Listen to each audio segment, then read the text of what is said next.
सेफॉलॉजिस्टच्या दृष्टीने एक अभ्यासपूर्ण पुस्तक होतं. ते खरं माझं कव्हर टायटलवरती नाव लागण्याचं ते पहिलं पुस्तक. 2024ला जेव्हा मोदींनी तो नारा दिला होता, अबकी बार 400 पार, त्या अनुषंगाने वातावरण तरी असं होतं की भाजपला तथाकथित लोक राक्षसी बहुमत म्हणतात असं मिळेल. दुर्दैवाने जून 24 मध्ये जे निकाल आले ते धक्कादायक नाही पण अनपेक्षित होते. दुसरं पुस्तक इंडिया आणि चायना, त्या पुस्तकामध्ये एक आहे की इब्न खालून पासनं जे अनेक ट्रॅव्हलर्स असे आले त्यावेळेस भारत चीन संबंध कसे होते, चीनची बेसिक वृत्ती काय, एक प्रकारे भारताला आरसा दाखवलाय खरं, म्हणून मला ते पुस्तक जास्त आवडतं. अनुवाद केलेल्या तिसऱ्या पुस्तकाकडे यायचंय. टिपू तुला काय समजला? जेव्हा तुम्ही खुनशी शासक असता तर तुमचा काळ बदलतो पण साधारण वृत्ती सेम राहते. म्हणजे अगदी स्पष्ट बोलायचं झालं तर मराठा सत्तेला टिपू काउंटर करताना आलेली लिमिटेशन्स ही लख्ख दिसतात. त्यावेळेसचं युद्ध हे अगदी बघायचं झालं तर शेवटी मुद्दा सगळा महसुलावर आहे. हो, ज्याच्या अंडर जो जास्त प्रदेश त्याच्या अंडर तेवढा जास्त महसूल. आज काय वेगळं चाललंय तेच आहे.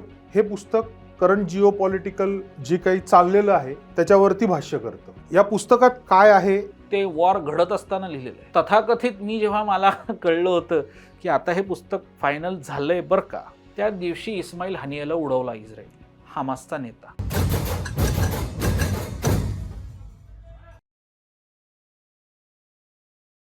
रोहन, मला तुझ्या तिसऱ्या पुस्तकाकडे यायचंय, अनुवाद केलेल्या तिसऱ्या पुस्तकाकडे यायचंय, टिपू सुलतान. या पुस्तकावर काम करताना टिपू तुला काय समजला?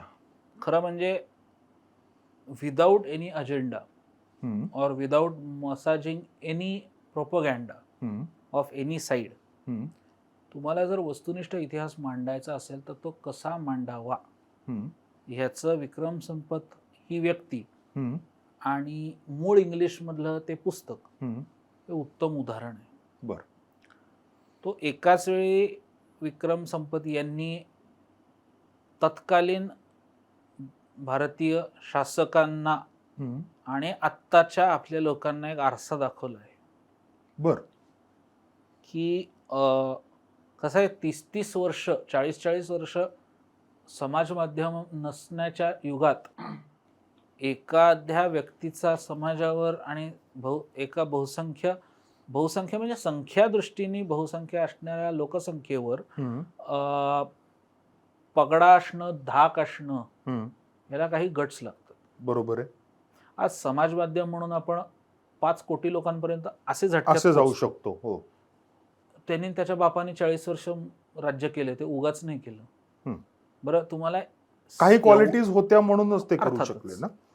काही क्वालिटीज होत्या आणि इक्विव्हॅलेंटली ज्यांच्यावर राज्य केलं ते तेवढेच मूर्ख होते, असे दोन्ही कारण आहेत त्याला. बरं. कसं असतं, एखादी अरिस्टोक्रॅटिक राज्य असते, म्हणजे एखादा हुकुमशाह असतो, तो एका पॉइंट पर्यंतच हुकुमशाही टिकवू शकतो. त्याच्यानंतर शेवटी समाज त्याच्यावर, कारण समाजाची एक वेगळी ताकद असते, तुम्ही काही काळ दाबू शकता समाजाला.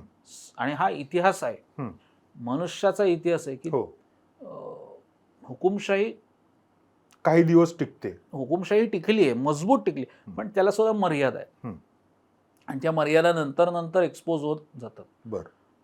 ह्या पुस्तकाचा अभ्यास करत असताना अनेक गोष्टी क्लिअर झाल्या.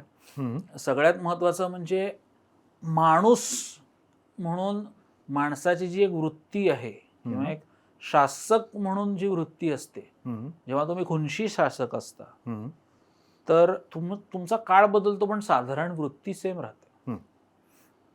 म्हणजे रावण क्रूर शासक आहे एक प्रकारे म्हटलं तर. बर. म्हणजे त्याच्यात क्रूरता आहे रावणामध्ये. बर. सीतेचं अपहरण करणे, जटायू मारणे, वानरांची कत्तल करणे, मग ते युद्ध आणि दुसऱ्याचा नाश, बेसिकली तो मुद्दा आहे. इकडे काय आहे? बर. आणि त्याला काउंटर करताना आलेली लिमिटेशन्स. बर. म्हणजे अगदी स्पष्ट बोलायचं झालं तर मराठा सत्तेला टिपू काउंटर करताना आलेली लिमिटेशन्स ही लख्ख दिसतात. बरं, ही जर आत्ता म्हणजे मराठे कमी पडले. हा, एक प्रकारे याचं कारण अंतर्गत दुफळ्या हे तर आपलं दुखरी नस आहे, भारतीय म्हणजे एतद्देशीय राजवटींची दुखरी नस आहे की आम्ही आमच्यातच गुरफटून राहतो आणि लक्षात येत नाही आपल्याला.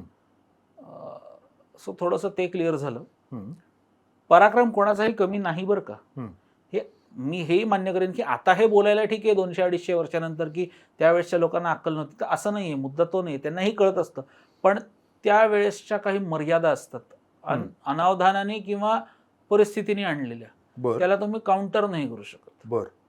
ते नंतर 30-40 वर्षांच्या 50-100 वर्षांच्या अभ्यासातनं लक्षात आलं की अच्छा इथं हे चालू होतं म्हणून हे, त्यावेळेस तिथं नाही. म्हणजे आता डॉट्स कनेक्ट करता येतात आपल्याला. आत्ताचं तेच आहे. आज आपण आत्ताची जी बुराजकीय स्थिती आहे जगात, जिओपॉलिटिकल स्थिती आहे किंवा भारताची व्हॉटेवर, 50 वर्षांनंतर अच्छा हे करू शकलो असतो, कारण त्या फ्लो मध्ये असतो. आत्ता या घडीला आपल्याला माहिती काय असतं. आपण ते पुस्तक आहे ते 17व्या शतकातले, बरोबर. 17व्या शतकात पानिपत घडलेलं आहे. हो. पण पानिपत घडत असताना तिकडं टिपू काय करतो हे त्यावेळेस समकालीन ह्याला माहिती असणंच शक्य नाहीये, कारण त्याला अर्थातच अंतर्ज्ञानी शक्ती कोणाकडेच नाहीये की आत्ता तिकडे काय चाललंय. हे आत्ता दस्तऐवजांचा अभ्यास करताना लक्षात येतं की ओ तिकडे ते चालू असताना हा इकडे करत होता, आणि नेमकं तिकडे लक्ष व्यक्त सगळं कॉन्सन्ट्रेट झाल्यामुळे इकडे मांडता नाही आलं. हे आता बोलणं सोपं आहे, ते तसंच आहे. त्यामुळे इतिहास किंवा आपण पटकन बोलून जातो, हे करता आलं असतं बरं का, हे जमलं नाहीये, अरे हे जमलं नाही हे आत्ता बोलतोस तू. त्यावेळेस त्यांना माहितीच नव्हतं ना तसं घडत होतं. बरोबर. कारण त्यावेळेसची दळणवळणाची साधनं, त्यावेळेसची म्हणजे अनेकदा बोललं जातं, म्हणजे शिवाजी महाराजांनी ज्या शाहिस्तेखानाची बोटं तोडली, तो जो ऍक्च्युअल सर्जिकल स्ट्राईक जो म्हणू आपण तो केला, तर ती घटना एप्रिल मधली आहे. बर. आणि ती औरंगजेबाला कळायला 40 दिवस लागले, तो तेव्हा श्रीनगरला होता. म्हणजे त्यावेळेसच्या इतिहासामध्ये गोष्ट घडल्यानंतर वर तिथं दिल्लीच्याही पलीकडे श्रीनगरला जायला 40 दिवस लागायचे, कारण दळणवळणाची साधनं कमी होती. आता काळ बदललेला आहे, पण इथून पुढच्या काळात जेव्हा टेक्नॉलॉजी अजून फास्ट होईल तेव्हा आपणच असं अच्छा एक मेसेज पोहोचायला 10 मिनिटं 5 मिनिटं लागत होती एक व्हॉट्सअप मेसेज पोहोचायला. आता तर पटकन, आता तर नवीन अशी टेक्नॉलॉजी येणार आहे म्हणे की तुम्हाला मोबाईल बघायची पण गरज नाही, मोबाईल तुमच्या मेंदूशी लिंक होईल आणि तुमच्या मनात विचार आला की मला समीरशी बोलायचंय, मोबाईल ऑटोमॅटिक कॉल लावेल आणि येऊ शकते ही टेक्नॉलॉजी. बर, पण हे डेंजरस आहे. म्हणजे मला म्हणायचं हे आहे की बेनिफिट ऑफ हाइंडसाइट नावाचा प्रकार असतो. म्हणजे भविष्यात जाऊन तुम्ही पाठपुरावा केल्यानंतर लक्षात येतं, तर ते खूप लक्षात आलं. बरं. दुसरं लक्षात आलं की टिपू, म्हणजे मला धक्का बसला, मला ही गोष्ट माहीत नव्हती. टिपूनी एक त्याचं डेलिगेशन, एक शिष्टमंडळ हे फ्रान्सला पाठवलं होतं. बर. आणि त्याला फ्रान्समध्ये स्वतःचा म्हैसूरचा दूतावास उघडायचा होता. बर. हे अजून तरी मराठ्यांच्या इतिहासामध्ये कोणी मला हा विचार पण जाणवलं, म्हणजे मला अजून तरी माझ्या अभ्यासात आलेलं नाही. कदाचित असेलही, पण अर्थात तिथे जाऊन त्या लोकांनी मजाच मारली आणि तो मूळ दूतावासासाठी किंवा तिथल्या लोकांच्या नजराण्यासाठी जो खर्च अपेक्षित होता त्याच्यात दसपट करून ते आले, कर्ज काय. That's fine, but the thought was a revolutionary thought. मला म्हणायचं हे आहे की तुम्हाला एक आपण शिष्टमंडळ तिथं काही कारणासाठी पाठवतो, ते तिथे मजा मारून येतात आणि मग नंतर इथे आल्यावर ते वेगळंच एक्सपोज होतं. हे आत्ताच्या काळात जे घडतंय हे साधारण त्या काळात तसंच घडत होतं. History repeats itself. त्यावेळेसचं युद्ध हे अगदी बघायचं झालं तर शेवटी मुद्दा सगळा महसुलावर आहे. हो, ज्याच्या अंडर जो जास्त प्रदेश त्याच्या अंडर तेवढा जास्त महसूल. आज काय वेगळं चाललंय, तेच आहे. त्यावेळेस फक्त तलवारीने लढत होतो, आज टॉमहॉक मिसाईलने लढत आहे. So it is just a reincarnation of itself. तसं आहे ते करत असताना. म्हणजे आणि दुसरं अगदी महत्वाचं म्हणजे आता मी स्वतःला लेखक वगैरे, मी एक पुस्तक लिहिलंय म्हणून लेखक नाही, तर तसं लेखक वगैरे असं काही नाही, पण एखाद्या विषयाचं डीप मध्ये जाऊन अभ्यास करणे आणि त्याचा काय मला वाटतं 1-2 चॅप्टर्सला तर 200 सायटेशन्स आहेत. म्हणजे अगदी मी गमतीत घरी म्हणायचो की घरी चर्चा असायची आईवडिलांची की कसं चाललंय रे पुस्तक, म्हटलं तर नावाप्रमाणे संपतच नाही असं वाटायचं ते, कारण इतका डिटेल मध्ये. आणि काय झालं ना, पुस्तकाबद्दल राग अनेक लोकांना असा आहे की दोन्हीकडच्या लोकांना असा आहे की दोन्हीकडच्या म्हणजे टिपूचे विरोधक आणि टिपूचे समर्थक. बर. समर्थकांना राग असा आहे कारण टिपूला पूर्ण एक्सपोज केलाय. बर. आणि म्हणजे तुम्ही जर का पिवळा गॉगल न घालून वाचणार असाल तर ते पुस्तक उत्तम आहे. मी अनुवाद केलाय म्हणून नाही, पण एक वस्तुनिष्ठ इतिहास म्हणून समजायचा असेल तर तसं लेखन केलं पाहिजे, तशी पुस्तकं आली पाहिजेत. बर. अजेंडे घरूनच तुम्ही जर वाचणार असाल तर मग त्याला काहीच अर्थ नाही. मग तुम्हाला कुठलंही पुस्तक हे प्रोपगंडाच वाटेल. एखादं पुस्तक हे कुठल्याही राजकीय विचारधारेला न झुकता वस्तुनिष्ठ मांडणी करून सत्य परिस्थिती सांगण्याची ताकद असेल तर ते म्हणजे त्याच्यासाठी विक्रम संपत यांच्यासारखे आपल्याला अभ्यासक पाहिजेत. बर. इनफॅक्ट विक्रम संपत यांच्या आधी म्हणजे मला भाग्य आहे की विक्रम संपत यांनी सावरकरांवर जेव्हा पहिलं पुस्तक लिहिलं त्यावेळेस मी फ्री प्रेसला फ्रीलान्स करत होतो. बर. आणि फ्री प्रेसनी मला ती संधी दिली की विक्रम संपत यांची मुलाखत, तर तेव्हा ते शक्य नव्हतं तर मी ऑनलाईन केली होती मुलाखत. आणि नंतर मुंबईमधला त्या पुस्तकाचा विमोचनाचा कार्यक्रम जेव्हा झाला सावरकर स्मारकाच्या ऑडिटोरियममध्ये दादरला, तेव्हा मला त्यांना प्रत्यक्ष भेटायची संधी मिळाली होती. तर तेव्हा तर हे मी सगळं कोविडच्या आधी सांगतो. तेव्हा मी आला असं काही पुढा हा माणूस टिपूवर लिहिणार आहे आणि मला असं काही पिक्चरमध्ये पण बरोबर, पण he has been kind enough की he has treated me well. बर. ते अप्रोचेबल म्हणजे असे पटकन आता फोन उचलून करू असं नाहीये कारण ही इज व्हेरी बिझी, पण म्हणजे ते नाउमेद नाही करत, इनफॅक्ट ते एनकरेज करत. बर. आणि मला दुसरी एक त्यांची जी एक संस्था आहे FIHCR, foundation of Indian historical and cultural research, त्यांची एक निबंध स्पर्धा होती. त्या निबंध स्पर्धेचं परीक्षणही करायची मला संधी मिळाली. अरे वा.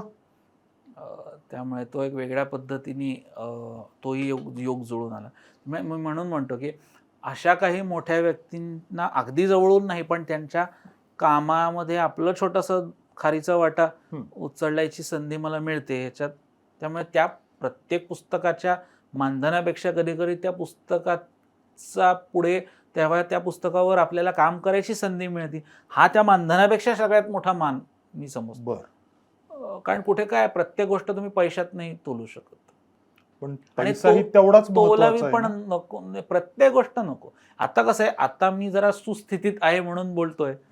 कदाचित 5-6 वर्षांपूर्वी ते प्रत्येक पैसा मला हवासा वाटला असता, तेही कारण आहे. पण कसं आहे, विक्रम संपत किंवा मूळ लेखक त्यांनी ते पुस्तक लिहिलेलं आहे म्हणून मला ते अनुवाद करता येतं. प्रत्येक गोष्टीत मला स्वतःचा अभ्यास करता येईलच किंवा तो माझा विषय असेलच असंही नाही. त्यामुळे it is a give and take. आलेली संधी गोड मानून त्याच्यावर चांगलं काम करून लोकांसमोर मांडण्याचा प्रयत्न करावा. पुढे त्याचा सक्सेस का फेल्युअर हे शेवटी प्रत्येक गोष्ट माझ्या कंट्रोलमध्ये नाही आणि प्रत्येक गोष्ट प्रकाशकांच्याही कंट्रोलमध्ये नाही. प्रकाशकांचा आता विषय निघालाय तर मला हे जाणून घ्यायचंय की तुझ्याकडनं पुस्तक जातं प्रकाशकांना, ट्रान्सलेट करून म्हणतोय मी, ओके, ते ओरिजिनल लेखकापर्यंत जातं? हो, अप्रुव्हलला जायला लागतं. पण एक ठराविक प्रोसेस अशी आहे की काय शेवटी मूळ लेखकाला ती भाषा येतच असेल याचं नाही. आणि जर काही काय असं कॉन्ट्रॅक्टच्या काही मर्यादा असतात. कारण जसा प्रकाशन संस्थेने माझ्याशी करार केलेला असतो तसा प्रकाशन संस्थेने हक्क मिळवलेले असतात अनुवादाचे. बरोबर. आणि तो अनुवाद एक विशिष्ट वेळेत येण्याचं त्यांच्यावर बंधन असतं. त्यामुळे they cannot just wait for, कारण मग तो मूळ लेखक कुठल्या तरी मराठी एक्सपर्टला पाठवेल, मग त्याच्यामध्ये ते वाचन होईल. बरं, तो मराठी एक्सपर्ट जो असेल तो काय फक्त एवढं पुस्तक वाचायला रिकाम टेकडाने, तर 10 कामं आहेत त्याच्याकडे. त्यामुळे ते टाइम बाउंड असतं. एक प्राथमिक होकार की असं आहे. आणि अर्थातच पहिली गोष्ट म्हणजे प्रकाशकाकडे एखाद्या पुस्तकाचे हक्क असल्याशिवाय उचललं तर लिगली गुन्हा आहे.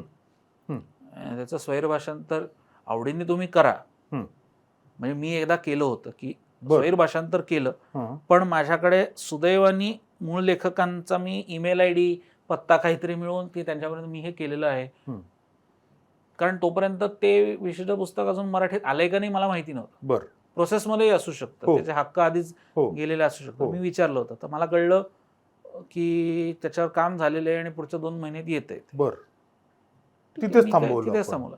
प्रत्यक्षात ते पुस्तक 2 महिन्यांनी आलंही नाही. बरं. काय झालं ते पुस्तकाचं माहिती नाही. पण कुठेतरी ते हक्क दिलेले आहेत, ते पाईपलाईन मध्ये आहे. त्यामुळे जोपर्यंत त्या लेखकाकडनं ते येत नाही की ओके मला हे आवडलं, आपण बोलू आणि नक्की करू, किंवा नक्की झाल्याचा माझ्याकडे कागद किंवा ईमेल येत नाही, तोपर्यंत शक्यतो मी हात लावत नाही. बरं. आणि माझ्याकडे जी पुस्तकं येतात त्याचे हक्क वगैरे घेण्याची व्यवस्था झालेली आहे. पब्लिशर बघितल्याशिवाय मी रेकमेंड करतो काही पुस्तकं. काय असतं, तो शेवटी कॉपीराईट कोणाकडे आहे त्याचा मुद्दा आहे. अलीकडचा ट्रेंड असा आहे की बरेच इंग्लिश प्रकाशक आता पुन्हा एकदा ते हक्क मूळ लेखकाकडे द्यायला लागलेत. मधला असा काळाचा होता की प्रकाशन संस्थेकडे ते हक्क होते. म्हणजे कॉन्टेंट पण पब्लिशरचं असायचं, कॉपीराईट ऑफ पब्लिशर. असं नसतं, पण मधला एक काळ होता. बर. आणि ते again it depends on terms and conditions of तो इंग्लिश कोण प्रकाशक आहे, मूळ प्रकाशक त्याचा. बर. आणि त्याला तो मूळ लेखक तयार झाला आहे. बर. असे अनेक प्रकाशन संस्था आहेत ज्या मूळ लेखकाकडनं अर्थातच त्याचं मानधन देऊन तो कंटेंट विकत घेतात. बर. आता त्याच्यामध्ये एक लिमिटेशन असं येतं की त्याची रॉयल्टी किती ठरवायची, रॉयल्टी द्यायची का नाही मुळात पहिले, अनुवाद म्हणजे प्रती किती काढायच्या, एका आवृत्तीत किती प्रती असाव्या, त्याचा रेट काय, हे सगळं हक्क मग त्यांच्याकडे जातात. आणि तेवढंच नाही, जस्ट बिकॉज पहिली आवृत्ती खपली म्हणून दुसरी आवृत्ती काढली जाईलच असं नाही. बरोबर. त्यामुळे तेही सगळं त्यांच्याकडे लागतं. याला आता दुसरा ट्रेंड असा आला आहे की रेडी टू प्रिंट किंवा काय प्रिंट ऑन डिमांड. पण मग त्याचा खर्च मग सगळा मूळ लेखकाला करावा लागतो. बर. आणि ते खर्चिक असू शकतं, ठरू शकतं. बर बर बर. ते वेगळी प्रोसेस आहे. आता मला स्वतःला, मी आधी प्रेसमध्ये काम केलेलं असल्यामुळे इंडस्ट्रियल मॅगझिन्समध्ये मला स्वतःला ते इनडिझाईन सॉफ्टवेअर, पेज लेआउट सॉफ्टवेअरचा थोडासा अनुभव होता. त्यामुळे मलाही ते आवडतं थोडंसं करायला. अर्थातच त्याच्यावर प्रकाशन संस्थेतली टीम ती प्रोफेशनल आहे जास्त, ती त्याच्यावर काम करते. पण एक मला सगळ्यातच थोडंसं डॅबल करायला आवडतं. मुद्दा असा आहे, अनुवाद करायचा, थोडं पानही लावून बघायचं, भाषा पण त्याच्यावरती खेळवती करता येते का नाही बघायची, आपणच आपलं प्रूफरीड करायचं, पुन्हा एकदा प्रूफरीड करून घ्यायचं, मग ते पाठवायचं. बर.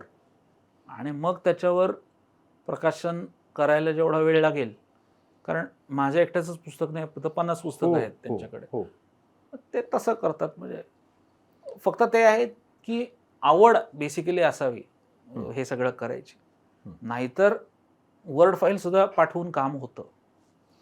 मला परत पुस्तकावरती यायचंय की मध्ये जो एवढा गोंधळ झाला, खरंच तो गोंधळ जस्टिफाईड होता? इकडनं तिकडनं मी असं नाही हे करत. इतिहास हा आता इतका सेन्सिटिव्ह विषय झालेला आहे की त्याचं एक वाक्य इकडचं तिकडं केलं की, म्हणजे आता काय झालंय, ऐतिहासिक लोकांनी इतिहासात इतिहास घडवला, आम्ही भूगोलात इतिहास घडवायचा प्रयत्न करतोय. बर. आणि त्याच्यामुळे भूगोल बदलायचा प्रयत्न करतोय. प्रॉब्लेम तिथे होतोय. आणि बेसिकली तुम्ही नीट वाचणार आहात का, आणि वाचायची तयारी आहे का, वस्तुनिष्ठ, जिथे तुमच्या पण तथाकथित हिरोजचा चुका मान्य करायला तुम्ही तयार आहात का? कारण ही सगळी माणसं होती आणि माणूस चुकतो. अपवाद आहेत अर्थातच. बर. म्हणजे शिवाजी महाराजांच्याकडे बघितलं तर महाराज चुकले असं नाही म्हणता येणार, आणि म्हणू पण नाही. बर. पण महाराजांची जी लेवल होती, जी अचूकता होती, ती त्यांच्यानंतर एतद्देशीय किती राजवटींमध्ये आणि राज्यांमध्ये आली, हा प्रश्न विचारण्यासारखा आहे किंवा त्याच्यावर विचार करण्यासारखा आहे. कारण मराठा साम्राज्य हे आद्य संस्थापक म्हणून छत्रपतींकडेच बघतो. आणि छत्रपतींकडे बघत असताना किंवा छत्रपतींनी घालून दिलेले नियम नंतर पाळले गेले का, याचा प्रामाणिकपणे प्रत्येकाने विचार करा. त्यामुळे ते नियम पाळले गेले नाहीत किंवा त्याच्यामध्ये अंतर्गत राजकारण आली आणि इगो इश्यूज आले, याच्यामुळे तो ऱ्हास झाला हे लक्षात येतं. महाराजांनी सांगितलं होतं, शत्रूला आपल्या ह्याच्यात खेळवा, आपण तिथं जायचं नाही. आपण केलं ते परिणाम भोगले. हो. किंवा चौकस राहा. आणि तो परदेशी जो आलेला आहे तो इथं राजकारण करायलाच आलेला आहे, त्याला समूळ उखडा हे सांगितलं होतं. आम्ही त्याला जवळ करून एतद्देशीय राजवटी बुडवल्या. त्याचं कारण आमचे हे अंतस्थ हेतू साध्य होत नव्हते. महाराजांनी कधीही स्वतःचा अंतस्थ हेतू ठेवला नाही. याच्यासाठी महाराज देव आहेत. महाराज म्हणाले नाहीत मला सुरत लुटायची नाही, मला लोहगड बांधायचा आहे, पैसे लागणार आहेत. सॉरी काय आपला समुद्रातला विजयदुर्ग आणि सिंधुदुर्ग, किंवा मला माझ्या राण्यांच्यासाठी महाल बांधायचे आहेत म्हणून महाराजांनी कधीही केलं नाही. दिखाऊगिरी महाराजांच्याकडे कधी नव्हती. मला करायचे ते रयतेसाठी, किंवा सुरत लुटण्याचं कारण होतं बेसिकली शाहिस्तेखानाने लुटलं नसतं किंवा ओरबाडलं नसतं ह्याचा अर्थ महाराज गेले नसते अशातला भाग नाही, पण ते कारण ठरलं ते त्याला. आणि महाराजांनी नको तिथं जस्टिफिकेशन देत बसले नाहीत, करून मोकळे झाले. ठीक आहे. तिथे ती लोक काय होतं ते पुस्तक वाचताना असं लक्षात येतं मला की अंतर्गत राजकारण खेळण्याच्या नादात मध्य किंवा उत्तर मध्य युग निदान मराठेशाही खूप काही गमवून बसली. आणि ते जर वाचायची तयारी असेल तर ते पुस्तक आहे. आता आपण ज्याच्यावरती चर्चा करणार आहोत ते तू स्वतः लिहिलेलं आहेस. सो जिओपॉलिटिक्स हा तुझा अतिशय आवडता विषय, आणि हे पुस्तक करंट सिच्युएशनमध्ये करंट जिओपॉलिटिकल जे काही चाललेलं आहे त्याच्यावरती भाष्य करतं. तुझे विचार आहेत असं आपण म्हणूया. या पुस्तकात काय आहे हे तर मला सांगच नंतर, पण मला आधी हे तुला विचारायचंय की 3 पुस्तकं ट्रान्सलेट केलीस आणि पहिलं पुस्तक लिहिलंस, तर हा जो ट्रान्झिशन होता, ही जी शिफ्ट होती ती कशी होती?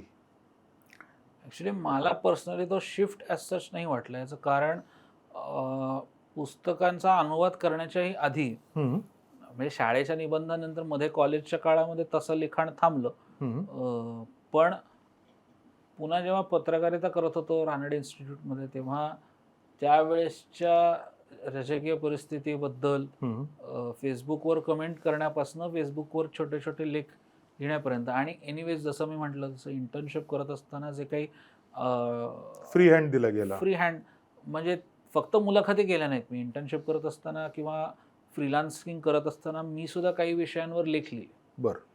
म्हणजे फ्री प्रेसला मी 3.5 वर्ष पुस्तकांचे परीक्षणं पण केली. 350 पुस्तकांचे परीक्षणं आणि 450 लेख इन्क्लुडिंग मुलाखती असं लिहिलेलं होतं. म्हणजे त्याच्यामध्ये मी ॲनिमल क्रुएल्टीपासनं सेलिब्रिटी मुलाखतीपर्यंत आणि लेखकांच्या मुलाखतीपासनं पुस्तक परीक्षणापर्यंत लिहिलं होतं. सो मला कसं लिहायचं ते शैली थोडीशी एक 19-20 माझी सुद्धा मला माहिती होती की मला कसं लिहिता येते, अजून कसं खुलवता आलं असतं येते, आणि अधूनमधून लोकांचं वाचतही होतं. त्याच्यामुळे अच्छा हे मी लिहिलंय ते काय एवढं खास नाही, पण असं मला मांडता आलं असतं किंवा असं का नाही मला मांडता येत, असं एक थोडंसं आपल्याशी द्वंद्व आपल्याला करावं लागतं. बरोबर. ते मी करत होतो. पुस्तक लिहिण्यामागचं कारण असं झालं की मी त्यावेळेसच्या कंपनीमध्ये टेक्निकल रायटर म्हणून काम करत होतो.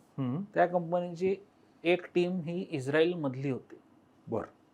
आणि त्या टीम मधले 2 जण वॉरसाठी डिप्लॉय झाले. म्हणजे 7 ऑक्टोबर 2023ला पहिले सकाळी सकाळी असं झोपेतनं उठल्या उठल्या मोबाईल चाळून टाइम्स बघायची सवय आहे. तर पहिलाच न्यूज बघितली की हमासने इस्रायलवर हल्ले केले. आता इस्रायल हा देश आहे आणि हमास ही संघटना आहे हे एवढं तर माहिती होतं. हे काहीतरी विचित्र आहे की इस्रायल हा देश हा चपळ आणि कोवर्ट ऑपरेशनसाठी टॉप लेवलचा मानला जातो किंवा सहसा असं होत नाही त्यांच्याकडनं. हे असं झालं कसं ह्याची उत्सुकता होते. नंतर ऑफिसच्या ग्रुपवर की अच्छा याच्या घराच्या आसपास पडले बरं का तिकडे इस्रायल टीम होती किंवा दुसऱ्या दिवशी सोमवार होता आणि दर सोमवारी दुपारी 4ला आमची एक मीटिंग व्हायची. बरं. तर ते मीटिंग 3:45ला लोकांचे तिथल्या मेसेज आले की 1 मिनिट आम्ही जरा ना बंकरमध्ये शिफ्ट होत आहे, ही मीटिंग 10 मिनिटांनी सुरू करायची का. ते वाचणं सुद्धा की अरे बापरे असं आहे का. मग जेव्हा त्यांच्याशी ऑफिसच्याच वेळेत पण जरा चर्चा केली की नक्की कुठं राहता तुम्ही, तर ते सांगायचे की नाही आमचं घर बॉर्डरपासून 20 किलोमीटरवर आहे. बॉर्डरपासून 20 किलोमीटर असं ऐकायला म्हणजे आपल्याला ते लक्षात येत नाही, पण उद्या आपण भारताच्या पश्चिम किंवा पूर्व सीमेवरचे 20 किलोमीटरच्या अलीकडचं गाव असेल तर आपल्याला जो थोडंसं आपण जरा सरळ बसू, तसं ते थोडंसं झालं. बरं. मग असा विचार केला की अनायसे 2020 साली जेव्हा प्लॅन केलं होतं तेव्हा असं लिहिलेलंच होतं की कुठल्या तरी एका पुस्तक लिहायचं आहे. बरोबर.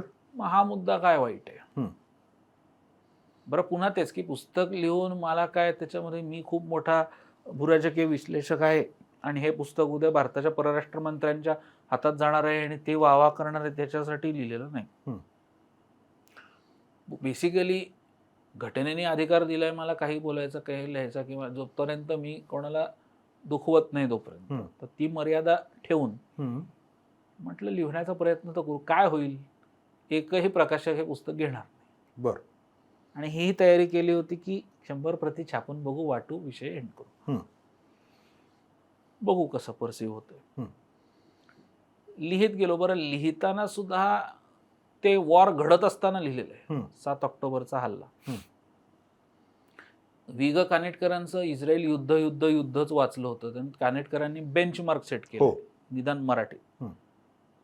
पहिल्यांदा जेव्हा मी हे पुस्तक लिहिलं तेव्हा मला फक्त इंग्लिशमध्येच लिहायचं होतं. बरं. याचं कारण खर्चाच्या आणि ओव्हरऑल दृष्टीने मी बघितलं तर रीडरशिप इंग्लिशमध्ये नक्कीच जास्ती आहे. हो. आणि ते पोचायला सोपं आहे. किंवा मराठीतला वाचकाला इस्रायलमधली एवढी माहिती असेलच असं नाही. आणि माझ्या डोक्यात पहिला विचार असा होता की हे पुस्तकाचा टार्गेट ऑडियन्स काय आहे. तर मी माझ्याकडे एक डायरीमध्ये त्याचं प्लॅनिंग करत होतो. आज सुद्धा डायरी आहे, तर त्याच्यामध्ये मी लिहिलं होतं की साधारण हे टार्गेट ग्रुप आहे. तर त्याच्यामध्ये सामान्य वाचक, ज्याला की आता म्हणजे सतत आता 1 आठवडा 2 आठवडा सतत बातमी येते, तर तो एक असा एक वाचक वर्ग आहे की मग तो सातत्य न्यूजमध्ये आलं की मग तो वळतो. बर. काही वाचक असे असतात की ज्यांना विषय माहिती असतो, अच्छा इथं घडलं का असं. आणि काही आता मी डोक्यात होतं की UPSCचा अभ्यास करणार आहे, यांना एक ओझरतं जर का माहिती असायला पाहिजे तर ते. मी काउंटर टेररिझम एक्सपर्ट नाही, मी इंटरनॅशनल रिलेशन्स एक्सपर्ट नाही, मी इस्रायल तज्ज्ञ नाही, मी भारत इस्रायल संबंध तज्ज्ञ नाही, आणि आपल्याला लय काही येतं म्हणून उठसूट केंद्र सरकारला सल्ला देणाऱ्या संपादकांपैकी मी नाही. बरं. त्यामुळे मी काय नाही याचं मला पूर्ण भान होतं. त्यामुळे काय आहे आणि काय करायचं आहे मला पूर्ण माहिती होतं. त्यामुळे ते पुस्तक लिहित असताना माझी पेज लिमिट ठरलेली होती.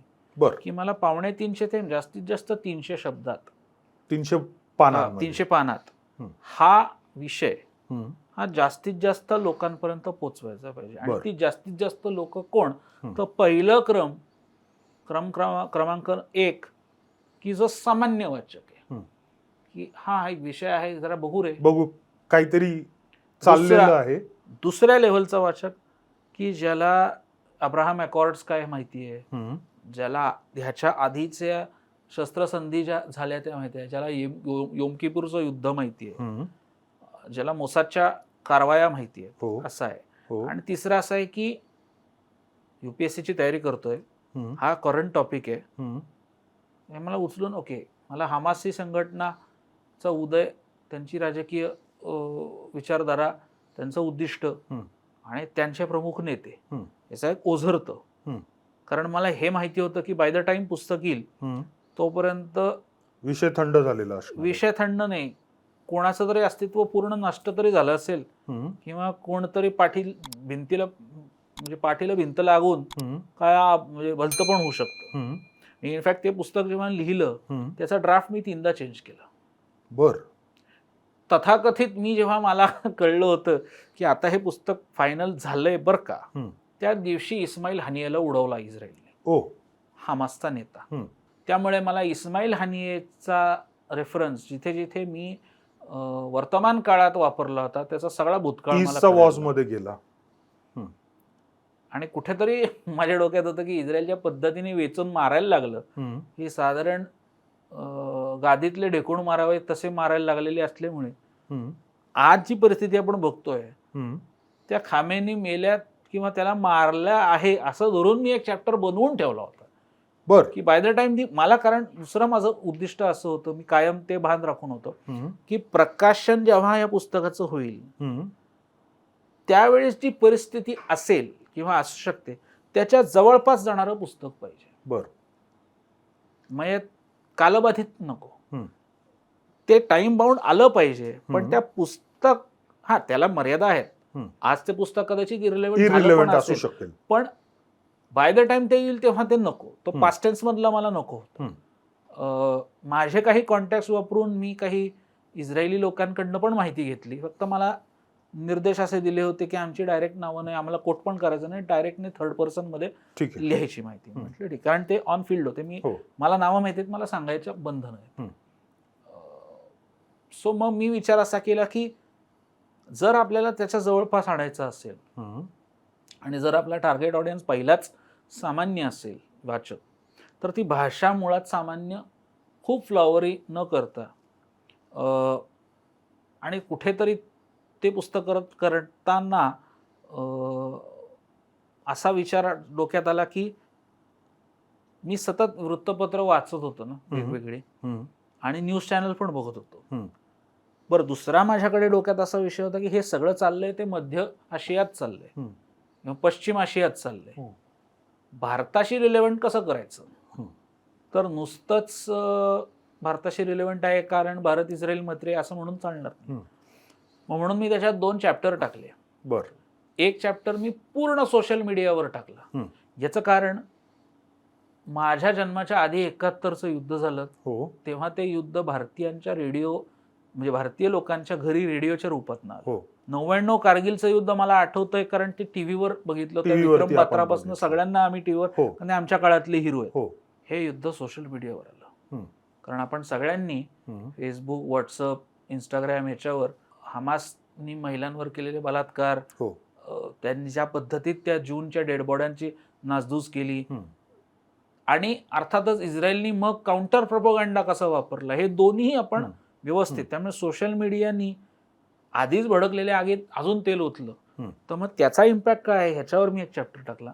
आणि इंडियाचा relevance, what is for India किंवा इंडिया सेंट्रिक. कारण तुम्हाला आठवत असेल तर दोन्हीकडचे लोक असे म्हणायला लागले की भारताने याच्यावर भूमिका घेणं गरजेचं आहे, भारताने जरा काहीतरी करावं.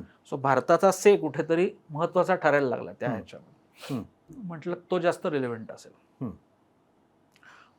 मला थोडीफार नाही, मला चांगली मदत केली ती ब्रिगेडियर हेमंत महाजन यांनी. मी त्यांना विनंती केली होती की त्याच्यासाठी पुस्तकाच्यासाठी तुम्ही प्रस्तावना द्याल का. He was kind enough to put a note about the book. मी त्यांना हेही सांगितलं होतं की सर, तुम्हाला जे वाटेल ते प्रमाणे, उगाच पुस्तक खूप छान आहे आणि खूप छान छान असं नाही, तुम्हाला कान धरावं असं वाटलं तर नक्कीच धरा, आणि तसंही तेही आम्ही छापू. असं काय फक्त चांगलंच मग आपण त्याच्यावर जरा बोलू असं काही नाही.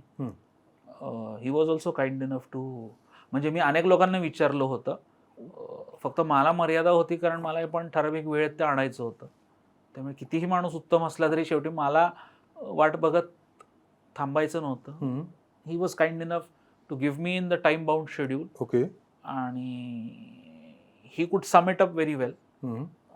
आणि मी खूप भान ठेवून लिहिलेलं पुस्तक आहे ते, कारण मला कुठेच बाजू कुठलीच घ्यायची नव्हती. मला सत्य सांगायचं, सत्य मांडायचं होतं.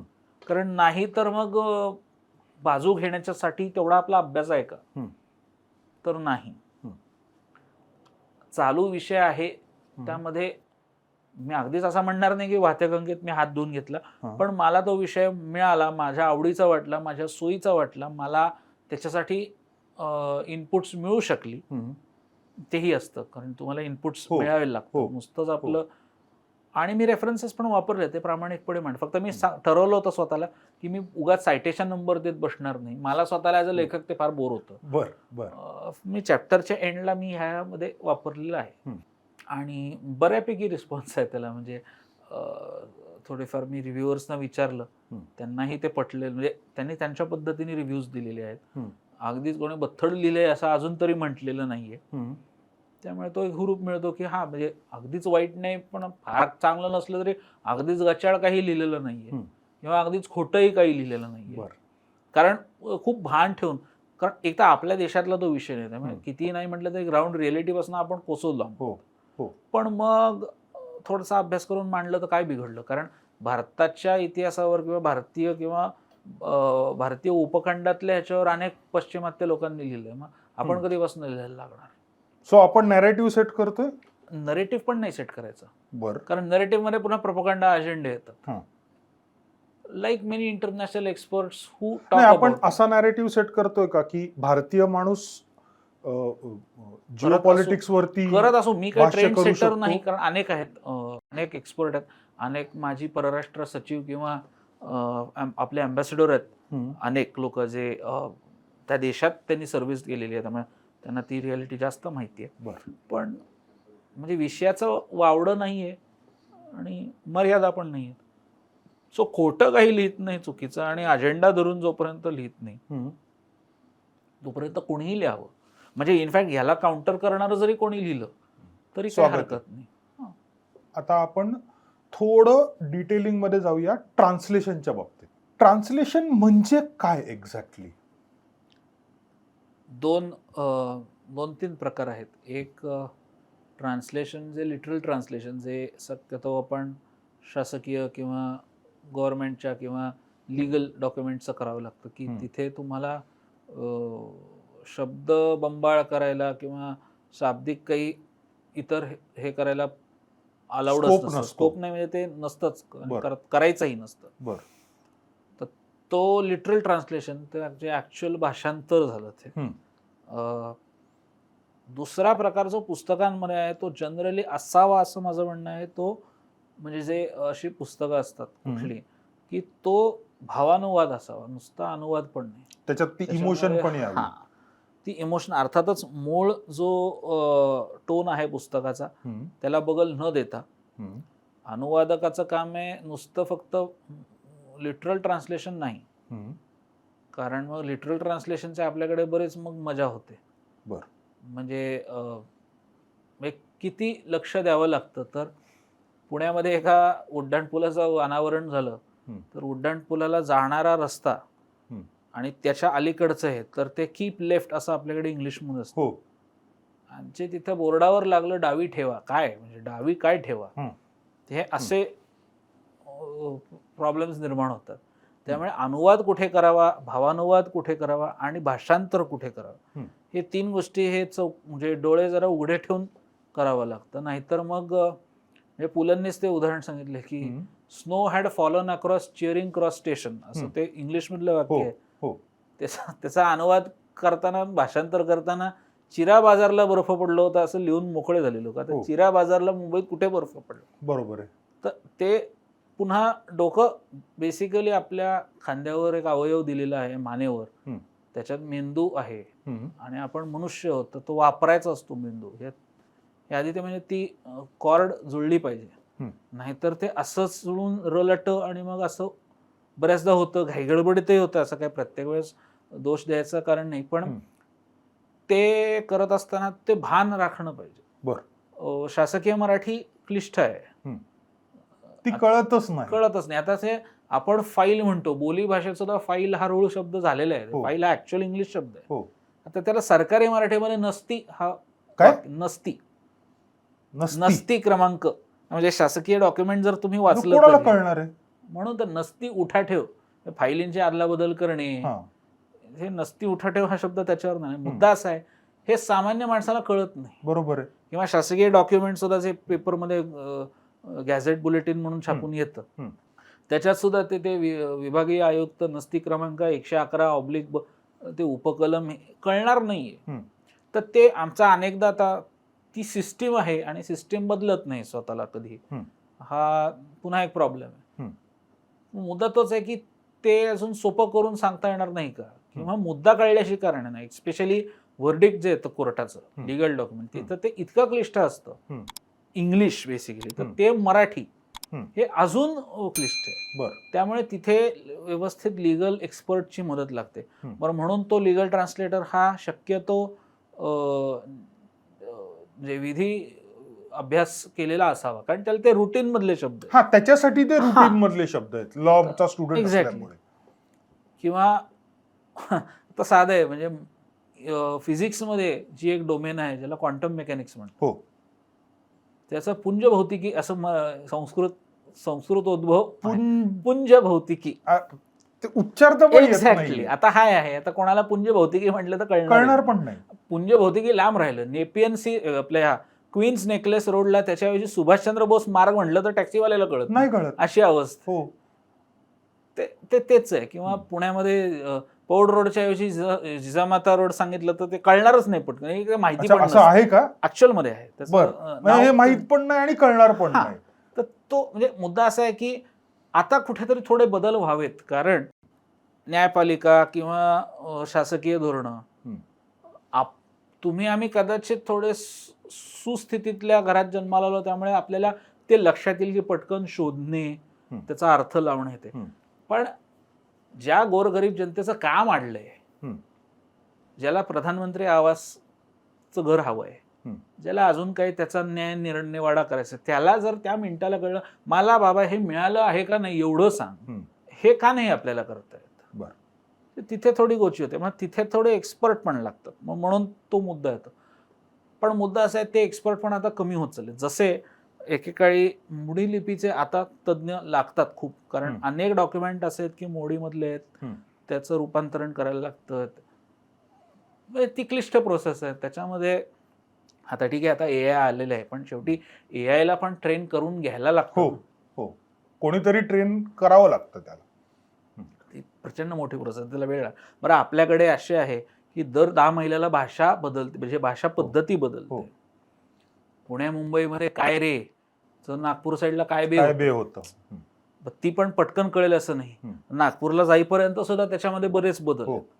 तर ह्या आहे. आणि एकतर आपला देश इतका भाषांच्या बाबतीत समृद्ध आहे, इतक्या वेगवेगळ्या लिप्या आहेत, त्यामुळे खूप साधनं, ऍक्च्युअली खूप आपल्याकडे रॉ मटेरियल आहे लोकल लेवलच्या लँग्वेजमध्ये AI ला ट्रेन करायला. ते आपल्याकडे पण नाहीये. म्हणजे महाराष्ट्राची लोकसंख्या 12 कोटी आहे. ऑन पेपर म्हणायचं झालं तर 12 कोटी लोकांना मराठी बोलता आली पाहिजे किंवा समजली पाहिजे.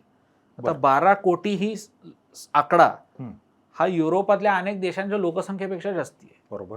सो टेक्निकली AI ला मराठी मधला रॉ डेटा जास्त पाहिजे टू प्रोसेस, नाही होते तसं, कारण त्याचा विचार नाहीये किंवा त्याची अजून प्रोसेस आपल्याकडे स्लो आहे. ॲज अ ट्रान्सलेटर किंवा अनुवादक, तुम्ही त्या पुस्तकाचं काम करण्याआधी अभ्यास थोडासा करणं भाग, त्या पुस्तकाच्या रिलेटेड, सब्जेक्ट रिलेटेड, पुस्तकाचा पहिला, पुस्तकाच्या सब्जेक्टशी रिलेटेड तुमचा आचला नाही तरी चालेल. बरं, कारण not necessary every translator is an expert in every topic. बरोबर. म्हणजे ॲज लॉंग ॲज तो ट्रान्सलेटर त्या जॉनरच्या पुस्तकाच्या व्यतिरिक्त काही करत नसेल. आता मी सगळ्या जॉनरचे मला ओपन करून ठेवलेले आहेत, पण म्हणून याचा अर्थ म्हणून मी उद्या कुठल्या सायंटिस्टचं बायोलॉजीवरचं पुस्तक सॉरी नाही जमणार मला, तर ती लिमिटेशन सुद्धा आपल्याला माहिती पाहिजे. बेसिक ट्रान्सलेटरला आपली सबल स्थानं माहिती पाहिजेत, आपली दुर्बल स्थानं माहिती पाहिजे, ज्याला इंग्लिशमध्ये स्ट्रॉंग पॉईंट्स आणि वीक, मराठीमध्ये स्ट्रॉंग पॉईंट्स आणि निगेटिव्ह. मराठीमध्ये, कारण मला अनुवाद करायला आवडतो म्हणून रॅन्डम नाही, तो पोचला पाहिजे आणि त्यातली शब्द बरोबर पाहिजेत. ट्रान्सलेशन करत असताना जर तुम्ही त्याच्यामध्ये भाव नाही घातला आणि तो जर का आजच्या काळाची बोली, निदान आपण मराठीबद्दल बोलताना, अर्थात पुस्तकाचा विषय काय आहे आणि पुस्तकाचा टार्गेट ऑडियन्स काय आहे आणि तुम्हाला तो किती सोप्या पद्धतीने करायची मुभा आहे, या 3 प्रमुख याच्यावर कुठल्याही पुस्तकाचा अनुवाद कितपत लोकांपर्यंत पोचतो हे महत्वाचं आहे. म्हणजे आता साधारण सांगायचं झालं तर कुठलं ऐतिहासिक पुस्तक असेल जिथे पत्रांचे मायने आहेत, तर ते ऐतिहासिक पुस्तकातला पत्राचा महिना इंग्लिश मधला, त्याचं मराठीकरण करताना त्या मायन्यातलं एक पद्धतीची पत्राची जी भाषा असते ती बदलून चालत, शासकीय भाषा त्यावेळेसची असेल, किंवा इन जनरल एक पत्राची म्हणून एक वेगळी मराठी भाषा आहे, किंवा बातमी लिहायची एक वेगळी मराठी भाषा आहे. हो. आता अनेक छटा आहेत त्याच्यामध्ये, सगळे वृत्तपत्र ती फॉलो करतातच असं नाही. बऱ्याच वृत्तपत्रांना त्यांचा रीडरशिप वाढवण्यासाठी ते आत्ताच्या बोलीभाषेप्रमाणे लिहितात आणि त्यात चुकीचं काहीच नाही. शेवटी बिझनेसची गणितं पण कुठेतरी बघायला लागतात. मी अनुवाद करताना आता फॉर एक्झाम्पल माझ्याकडे टिपू सुलतानचा जो अनुवाद आला, तर त्यामध्ये मी ते पुस्तक करत असताना जवळजवळ माझ्या स्वतःचा 1,00,000 शब्दांचा शब्दकोश बनला. मी बनवला. याचं कारण म्हणजे त्या पुस्तकामध्ये फ्रेंचांचे काही पत्र होती, त्यामुळे फ्रेंच दस्तऐवजांचा अभ्यास त्यामध्ये विक्रम संपतांनी केलेला होता.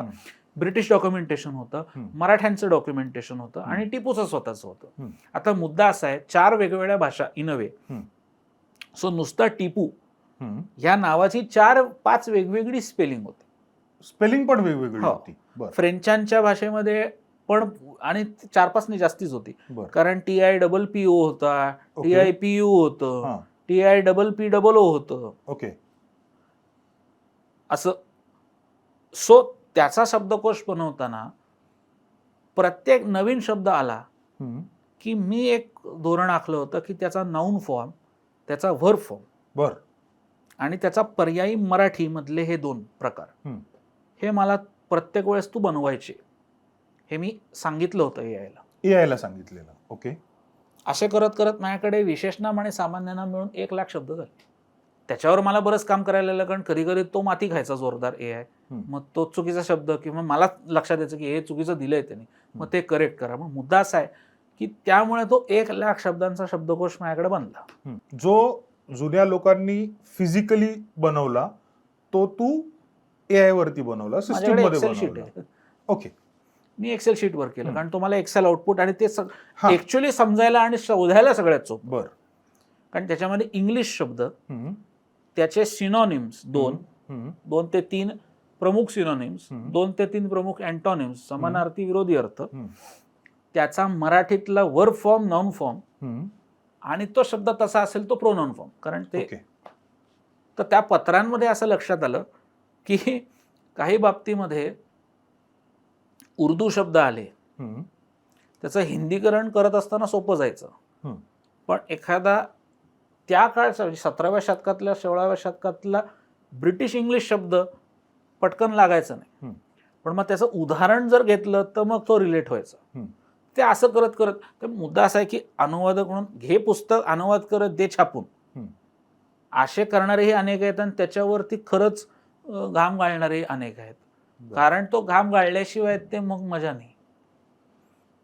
आता तेच झालं, त्या ह्याच्यामध्ये समजा काही मराठ्यांची पत्र असतील तर त्यावेळेस ते उतारे करत असताना मी पत्राची भाषा ठेवली, पण जी इतर विक्रमची कॉमेंट्री आहे त्याच्यावरची किंवा त्याचा केलेला अभ्यास जो त्यांनी मांडलेला आहे की समजा या लढाईमध्ये 4 मे 1799 टिपू मेला त्या दिवशी, की त्या किल्ल्यावर हल्ला झाला आणि टिपू जेवत असताना तो उठला आणि ऐन त्या श्रीरंगपट्टणमच्या दरवाजात त्याला गोळी लागून मारलेला आहे. आता हे मी जसं सांगतोय तुम्हाला, थोडंफार त्याच पद्धतीने मी नॅचरल ठेवली आहे भाषा.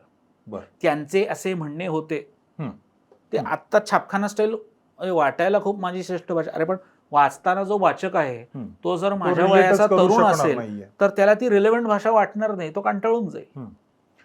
ही मुभा थोडीशी घ्यावी अनुवादकांनी, त्याचा सेन्स त्याला असावा, त्याची लिबर्टी थोडी त्याला मिळावी, पण म्हणून नको तिथे लांबणं नाही, हेही महत्वाचं. आणि सगळ्यात महत्वाचं म्हणजे पॅराग्राफ जिथे पडला आहे इंग्लिशचा तिथेच मराठीचा पण परिच्छेद पडला पाहिजे.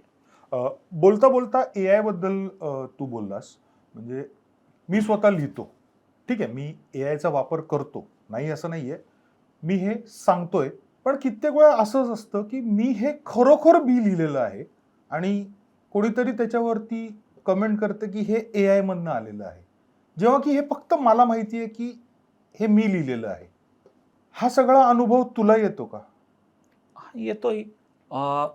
कसं आहे, एआयचा वापर काय झालंय, आपल्याकडे उठसूट पण एआयचा वापर करतात. म्हणजे रॅन्डम माहिती असताना काहीतरी विचारायला, माहिती पुरवायला आहेत, तो आवर एक तर स्वतः घातला पाहिजे. सगळ्यात महत्वाचं म्हणजे जो फर्स्ट ड्राफ्ट असतो बेसिकली एआयचा वापर ॲज अ ट्रान्सलेटर कुठे होतो, जेव्हा एखाद्या चॅप्टरचा किंवा त्या विषयाचा गाभा कमीत कमी शब्दात आपल्याला हवा असेल, आणि त्याहून महत्त्वाचं म्हणजे त्याने दिलेल्या इनपुटवर आपल्याला काम करून स्वतंत्र आपलं आउटपुट तयार करायची इच्छा असेल तर करावं. कारण जर एआय उचललं आणि ते सोडलं तर ते तुमचं काम नाही, ते एआयचं काम आहे. तुम्ही शून्य काम केलेलं आहे. तुम्ही फक्त उचललं, टाकलं आणि त्याने आउटपुट फेकलं, ते तुम्ही जोडलं. त्याला तुमचं काम म्हणता येणार नाही, म्हणू नये शक्यतो. त्याला ते प्रॉम्प्ट कसे द्यायचे आणि तो किती डिटेल द्यावा लागतो हेच ज्ञान असणं आवश्यक आहे. आणि ते दिल्यानंतर सुद्धा त्याच्या आउटपुटवर नुसतं आंधळेपणाने विश्वास नाहीये. त्याचं घेऊन तुमच्या शैलीनुसार तुम्ही किती फुलवता तेही महत्वाचं आहे. म्हणजे आता माझ्याकडे समजा एक पुस्तक आलं आणि तर माझी प्रोसेस अशी असते की त्या पुस्तकाचे काही रिव्ह्यूज जर असतील अमेझॉनवर अजून कुठे, ते आधी मी वाचतो. मग त्या अमेझॉनमध्ये त्या पुस्तकाच्या एक सिनॉप्सिस पण दिलं असते, काय आहे नक्की बाबा. मग त्यामधल्या काही घटना, म्हणजे घटनांवर आधारित काही पुस्तक असेल तर त्या ऍक्च्युअल घटनांचा थोडा जरा दीर्घ अभ्यास करतो. अच्छा, ओके, कारण त्या घटनांचं कुठेतरी रिलेशन त्या पुस्तकात असतं. अच्छा, ठीक आहे. मग मला कळतं की अच्छा, ही समजा एका युद्धावरचं पुस्तक आहे. ते युद्ध, आता फॉर एक्झाम्पल माझ्याकडे NBTने एक पुस्तक दिलं होतं. ते होतं 1857च्या आसपास ओरिसामध्ये सुरेंद्र साई या स्वातंत्र्य सैनिकांनी जो ब्रिटिशांच्या विरुद्ध लढा दिला, त्याच्यावरच्या काही Indian Council of Historical Research ICHRचे काही अभ्यासक होते. त्यांनी काही रिसर्च पेपर बनवले होते. त्या रिसर्च पेपरचं संकलन केलेलं ते पुस्तक आहे, द सागा ऑफ कुडोपोली, म्हणजे कुडोपोलीची गाथा असं. तर तेच ट्रान्सलेशन करत असताना मला असं लक्षात आलं, त्यामध्ये 4 का 5 रिसर्चवाल्यांनी, म्हणजे ॲक्च्युअल हिस्टॉरिकल रिसर्चर्सनी ते पुस्तक लिहिलं होतं. त्यामुळे प्रत्येकाची शैली वेगळी होती. ती किती वेगळी होती तर सायटेशन नंबर, कोणीतरी एक जण सायटेशन नंबर देत होता, कोणीतरी फुटनोट काढत होता, कोणीतरी चॅप्टरच्या शेवटच्या एंड झाल्यानंतर त्या सगळ्या रेफरन्सेस देत होता. आता ह्याची सांगड कशी घालायची, तर सगळ्यात महत्वाचा माझा प्रश्न असा होता की हे आहे लढाई ओरिसातली, इथे महाराष्ट्रातल्या टाट्या टोपे माहिती नाही लोकांना, ते ओडिसातलं कोण वाचणार आहे. तर मी असं ठरवलं की त्यातल्या त्यात सोपं मराठी असलं पाहिजे. मग सोपं करायला मी काय केलं होतं, मी माझाच अनुवाद केला. तो अनुवाद ग्रॅमॅटिकल चेकला मी ह्युमनलाच दिला. यातलं ग्रामर, कारण फ्लो मध्ये कधी कधी होऊन जातं, कधी कधी आपलं नाव चुकतं. म्हणजे आपल्याला लिहायचं असतं ते डोक्यातही बरोबर असतं, पण त्या फ्लो मध्ये आपण स्पेलिंग चुकतो. आणि मराठीमध्ये बऱ्याचदा वेलांट्यांचा खूप गोंधळ होतो. विचार करताना फास्ट होतो आणि टाईप करताना ते तेवढं उमटत नाही. ह्याच्यानंतर मी ते एआयला एवढ्याचसाठी दिलं की ह्याच्यामध्ये वेलांट्या किंवा व्याकरणाचं जे आहे त्याच्यामध्ये मी कुठे ठिकाणी चुकलो आहे किंवा कुठे वेगळे आहे तेच, म्हणजे पुणे हा शब्द असेल तर रस्व वेलांटी दीर्घ किंवा कसा उकार आकार आहे तो वेगळा पटकन जर पडला तर तो लिस्ट कर. तर त्याने मला 56-57 ठिकाणी दिलं की इथे तुझं कुडोपोली झालं, इथे कुदोपोली झालं, इथे हे झालं ते. मग फटक्यात मला त्या करेक्शन करणं सोपं गेलं. सो माझा करेक्शनचा वेळ वाचला. अनेक अनुवादक अनुभवाने ज्येष्ठ आहेत आणि अशा काळात त्यांनी अनुवाद केला जिथे कायम सगळं डोक्यांनीच काम आणि हातांनीच काम करायचं असल्यामुळे, आणि कुठेतरी त्यांना ते मराठी माध्यमाच्या बॅकग्राऊंड असल्यामुळे दंतव्य, तालव्य, ओष्टव्य ह्याच्यावर त्यांचा बराच खल झाला असल्यामुळे त्यांना परफेक्ट माहिती होतं. मुद्दा असा ह्या सगळ्यात आत्ता वेळ जातो.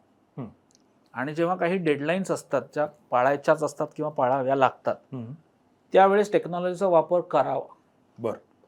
उगाच ते असं धरून ठेवून की नाही नाहीये. माझं प्रामाणिक असं मत आहे की आत्ता जर कुठे AI ॲडिशनल इन्फॉर्मेशन देऊ शकतो तर येत्या काही वर्षात ट्रान्सलेशनचं बरंचसं काम तो करू शकतो. जे जुनाट पद्धतीला अडून राहतील ते इरिलेव्हंट होणार आहेत.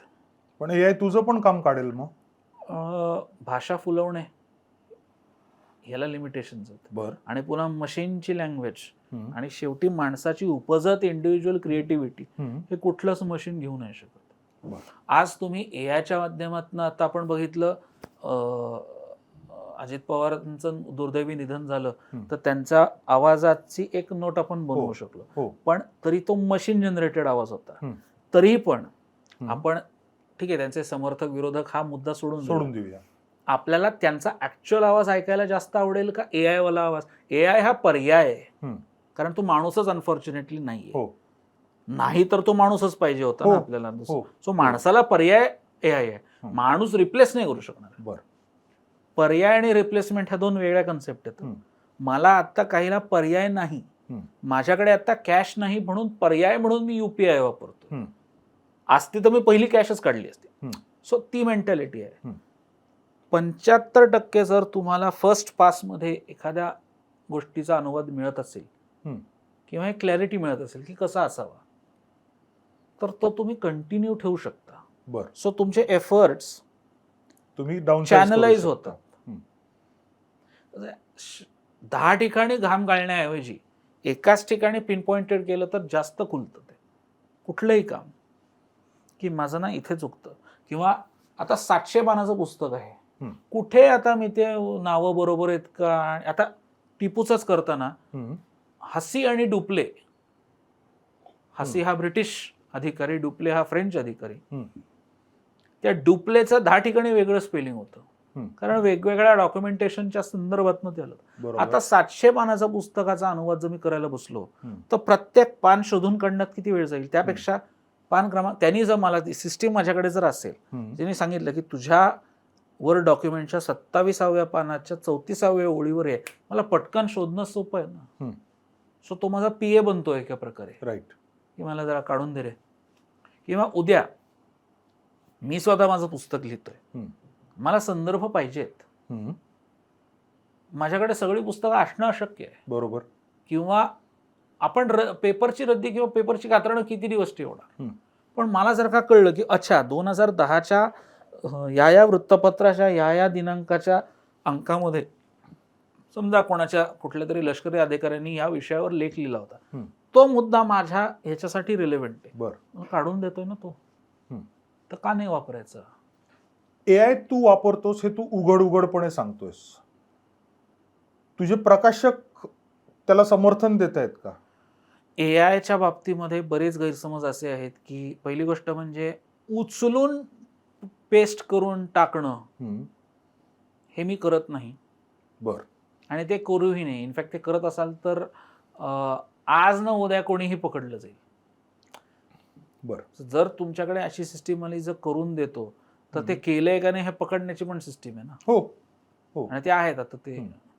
आता त्याच्यामध्ये आता ते खूप नेसंट स्टेजला आहे, त्याच्यामुळे त्याला प्रत्येक नवीन शब्द माझाच वाटतो, पण कुठेतरी तो ब्रेक इव्हन येईल, त्याच्यामध्ये खरा माणसाचा आहे का खरा कुठनं आहे आणि तो किती वेळा वापरला गेला आहे हे येऊ शकतं. आणि ज्या रेटनी टेक्नॉलॉजी वाढते त्या रेटनी तो लवकरच येईल.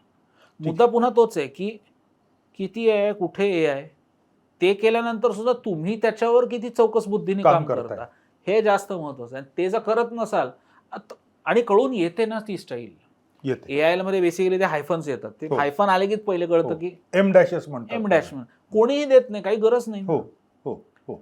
पण ते सुद्धा कुठे द्यायचे याचं व्याकरणाचं ज्ञान, निदान मराठीच्या व्याकरणाचं ज्ञान तरी माणसालाच आहे, ते अजून एआयला आलेलं नाही.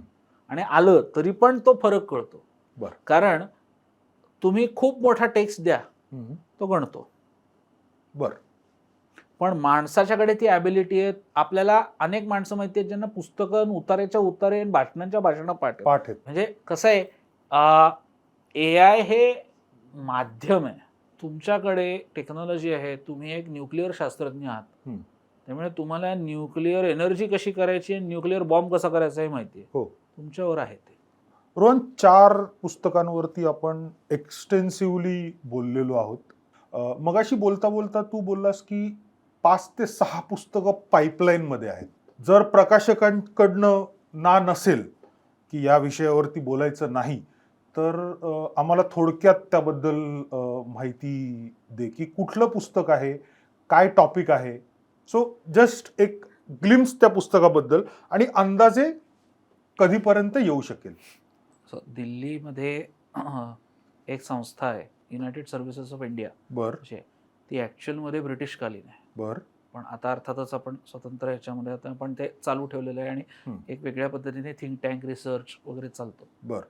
तर त्यांनी मिलिटरी हेरिटेज फेस्टिवल नावाचा त्यांचा डिसेंबर-नोव्हेंबरला असतो दिल्लीत. तिथे मला जाण्याची संधी मिळाली आणि तिथे अर्थातच एक डिफेन्स फेस्टिवल, त्यामुळे डिफेन्सशी रिलेटेड काही पुस्तकं सेलला असतात. तिथे मी 2 पुस्तकं मला वाचायला मिळाली. ती म्हणजे हाजीपीरचं युद्ध 62चं भारत चीन, 65चं आहे हाजीपीर, आणि त्याच्या आधी रेझांगला हे 62चं युद्ध. तर ती 2 पुस्तकं पाईपलाईनमध्ये आहेत.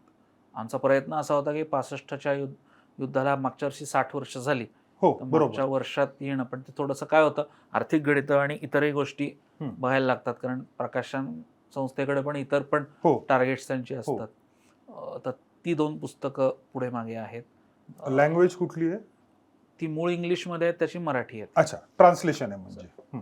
आता जी मी सगळी सांगतोय ती इंग्लिश टू मराठी आहे. ओके. उलटा अजून मला संधी नाही मिळालेली. म्हणजे काय होतंय, पुण्यामध्ये मी पुण्याचा असल्यामुळे पुण्यामध्ये थोडेसे मराठीतून इंग्लिश करणारे कमी आहेत, किंवा अजून तरी माझे त्यांची गाठ व्हायची आहे. इंग्लिशमधनं मराठी करणारे भरपूर आहेत. पण मला आवडेल ॲक्च्युली, म्हणजे महाराष्ट्राशी निगडीत कुठला विषय इंग्लिशमध्ये करायला आवडेल. आत्तापर्यंत उलटं झालं. त्याच्यानंतर कोइन्सिडेंट मला पुन्हा तेच इन्व्हेस्टिगेटिव्ह जर्नलिझम, क्राईम थ्रिलर्स आणि जिओपॉलिटिक्स हे माझे प्रचंड आवडीचे विषय. समहाऊ माझ्या जनरेशनला जो हॅरी पॉटर आपला वाटला तो काही मला तेवढा कधीच भावला नाही. मला पिक्चर सुद्धा मी बघितलेले नाही. जे.के. रावलिंग ग्रेट आहे, म्हणजे ती जी एक वेगळी क्रिएटिव्हिटी लागते ती माझ्यात नाही, म्हणून मला ते आवडत नाही. पण अगाथा ख्रिस्ती बऱ्यापैकी वाचले, फ्रेडरिक फोर्सिथ सगळा, कारण पुन्हा ते शेवटी इन्व्हेस्टिगेटिव्ह थ्रिलरच. तर ते करत असताना असं कुठेतरी डोक्यात होतं की अनेकदा ते बोफोर्स ऐकून होतो, आणि तो अगोस्ता वेस्टलँड तो स्कॅम बाहेर आला, हेलिकॉप्टर आणि ते सगळं, ते पुन्हा बोफोर्सचे काळे ढग वगैरे. कुठेतरी मी लिहून ठेवलं होतं की हे लिटरल या शब्दात लिहून ठेवलं की बोफोर्स काय लपड आहे ते समजावं रे कोणीतरी. आय डोंट नो काय झालं. तर चित्रा सुब्रमण्यम ह्या पत्रकार महिलांनी, त्या आता खूप सिनियर आहेत, त्या मूळ भारतीय असून त्या स्वित्झर्लंडमध्ये आता स्थायिक आहेत, आणि she was the one who exposed Bofors scam to this Switzerland radio. तर त्यांनी बोफोर्स गेट नावाचं पुस्तक लिहिलं, आणि ते पुस्तक नुसतं स्कॅम बद्दल नाहीये, तर स्कॅमच्या आडून त्यांना अशा धमक्या दिल्या. ज्या वेळेस तो भ्रष्टाचार बाहेर आला त्यावेळेस त्या 26 वर्षाच्या तरुण महिला होत्या, नुकतंच लग्न आणि एक मूल झालेल्या. तर हिंदी सिनेमाच्या थोबाडात मारेल असे डायलॉग आहेत की तुमच्या नवऱ्याचं मुलाचं बरं वाईट करू, त्यांच्या गाडीचे 4ही टायर्स फोडून गाडीचा अपघात होईल याची व्यवस्था करणे, एन राम यांच्या मार्फत त्यांच्यावर वेगवेगळ्या पद्धतीने दबाव आणण्याचा प्रयत्न करणे. एन राम यांनी एवढं नाही केलं, पण मुद्दा असा की एन राम यांची त्यावेळेस राजकीय बरीच ओळख होती, तर त्यांनी कसं एकमेकांना ट्रीट केलं, त्यांना त्याच्यामध्ये काय अडचणी आल्या, त्यांना मदत करणारे त्यांचे कोण सोर्सेस होते, त्यांनी कसं ते सगळं एकत्र केलं. त्याच्यानंतर त्यांना उभारी देणारे आणि त्यांच्याबरोबर खंबीरपणे उभे राहणारे 2 इन्व्हेस्टिगेटिव्ह ऑफिसर्स जे कायम त्यांच्या पाठीशी होते, त्यांची एकमेकांशी मैत्री. अर्थातच बोफोर्स राजीव गांधी, त्याच्यामुळे अमिताभ बच्चन यांचं नाव त्याच्यामध्ये गोवलं गेलं. त्यांच्यावर दबाव आणला गेला की अमिताभ बच्चन यांचं चारित्र्य हनन करायचं या स्कॅम मध्ये, आणि हे लिटरल आहे बरं का, हे मनचं सांगत नाही. ऑफर पैशांची भरपूर झाली, ह्या सगळ्यातनं सुद्धा ती बाई त्या सगळ्या आमिषांना बळी न पडता जे त्यांनी करून ठेवलेलं आहे. आणि पुन्हा तेच आहे की हे त्यांनी मांडलेलं मी मांडलेलं आहे. तुम्हाला पुन्हा ती जर लोक पूजनीयच वाटत असतील तर त्याला मी काही नाही करू शकणार आहे. पण तो स्कॅम नक्की काय आहे, त्यामागे एक तरुण महिला आपल्या कुटुंबाला वाढवताना तिची झालेली ओढाताण, त्या मूळच्या बँगलोरच्या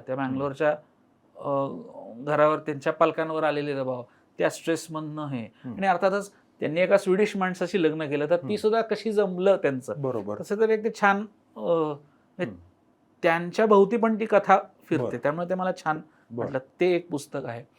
त्याच्यानंतर अजून एक पुस्तक आहे, फक्त माझ्याकडे अजून त्याची परवानगी नाही बोलायची. मी ऑफ द रेकॉर्ड सांगेन तुम्हाला, कारण त्या पुस्तकाचे मूळ लेखक जे आहेत ते मध्यंतरी अनफॉर्च्युनेटली चर्चेत आले होते. आणि त्यांची काही चूक नाही त्याच्यामध्ये.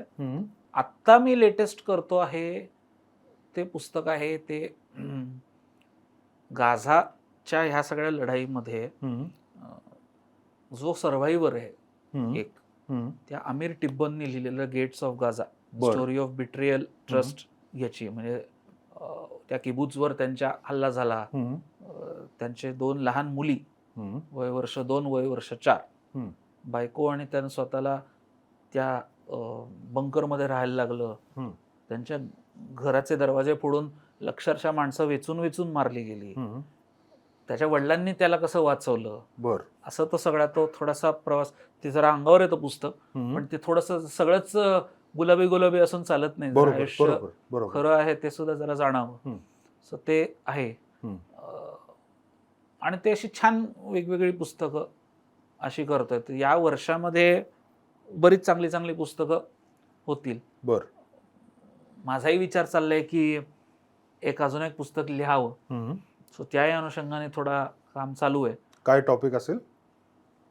आत्ताची जागतिक बुराची परिस्थिती, कारण त्याच्यामध्ये इतकं व्होलटाईल आणि इतकं लिहिण्यासारखं आहे ट्रम्प तात्यांच्या कृपेने, आणि ते खूप बदलते, त्यामुळे ते थोडंसं रोजच्या रोज बदलतंय. त्यामुळे त्याचा समारोप करण्याची आणि सुरुवात कशी करावी इथनं आहे. बरीच त्याच्यावर, म्हणजे बरीच नाही, चालू आहे, पण आहे टार्गेट की या वर्षात ते आणायचंच. तर त्या अनुषंगाने काही एक्सपर्ट्सशी बोलतोय आहे. रोहन, मस्त गप्पा चाललेल्या आहेत आपल्या इथे. 4-5 पुस्तकं आहेत. पुढच्या वेळेस जेव्हा येतील तेव्हा अजून 4-5 पुस्तकं झालेली असतील, हे मला नक्की माहिती आहे. आणि तुझ्या पुढच्या प्रवासासाठी तुला भरपूर साऱ्या शुभेच्छा. भरपूर साऱ्या गप्पा आपल्या झालेल्या आहेत. तो परत येणार आहे आपल्याकडे, पण आज कुठेतरी इथेच आपल्याला थांबायला लागणार आहे. आणि पुढच्या वेळेस त्याच्या नवीन पुस्तकावरती आपण अजून चांगल्या पद्धतीने चर्चा करू. आज इथेच थांबूया. जय हिंद, जय महाराष्ट्र.